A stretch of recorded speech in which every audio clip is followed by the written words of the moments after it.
আলহামদুলিল্লাহ, দুবাই প্রবাসী শাকিল ভাইয়ের পক্ষ থেকে আজ আমরা আরো একটি অসহায় পরিবারের হাতে ঈদের সামান্য উপহার ও কিছু নগদ অর্থ তুলে দিতে পেরেছি। এই পরিবারটির গল্পটা সত্যি হৃদয় ছুঁয়ে যাওয়ার মতো। 3 সন্তান ও স্বামীকে নিয়ে 5 জনের পরিবার এই আন্টির। প্রায় 10 বছর আগে গাছ থেকে পড়ে স্বামীর মেরুদণ্ড ভেঙে যায়। সেই থেকে আজ পর্যন্ত তিনি ঠিকমতো হাঁটতে পারেন না, করতে পারেন না কোনো কাজকর্ম। পরিবারে এখন উপার্জন করার মতো কেউ নেই। খেয়ে না খেয়ে অভাব অন্টনের মধ্যে দিয়ে দিনের পর দিন পার করছেন তারা। তাদের ঘরের অবস্থা দেখলে যে কারো মন কেঁদে উঠবে, মনে হবে এই বুঝি ভেঙে পড়বে।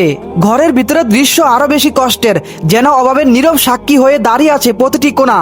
2 মেয়ে আর 1 ছেলেকে নিয়ে তাদের অনেক স্বপ্ন ছিল, কিন্তু অর্থের অভাবে সেই স্বপ্নগুলো আজ থেমে আছে।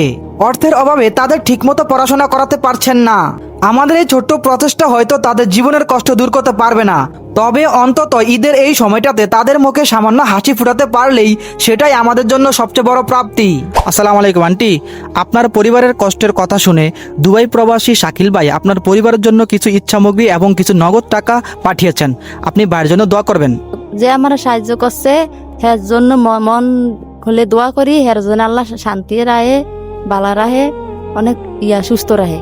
আন্টি, আপনার পরিবারের কি সমস্যা একটু সবার উদ্দেশ্যে বলেন তো। আমার স্বামী গাছেতে পড়ে গেছে, যে 10 বছরের বেশি হইব। তো অনেক কাজ আর ডিউটি ভাইয়া গেছে, ঠ্যাংটু ভাইয়া গেছে, কোনো কাজকর্ম করতে পারে না। তো আমার আবার 2টা মেয়ে আছে, বিয়ার লাইক কিছু করতে পারি না। ওই ঘর দুয়ার ভাঙ্গা গেছে, ভাঙ্গা গিয়ে পড়ে গেছে গিয়া, কোনো কিছু করতে পারি না। অনেক কষ্টের ভিতরে আছি। যদি আপনারা যদি একটু সাহায্য করতেন বা একটা কিছু দিতেন, তো আমি একটু সাহায্য পাইতাম। এই পরিবারটি সত্যি খুব সমস্যা এবং কষ্টের মধ্যে আছেন। আপনারা সবাই যার যার অবস্থান থেকে এই পরিবারটির জন্য একটু এগিয়ে আসবেন, একটু সাহায্যের হাত বাড়িয়ে দিবেন।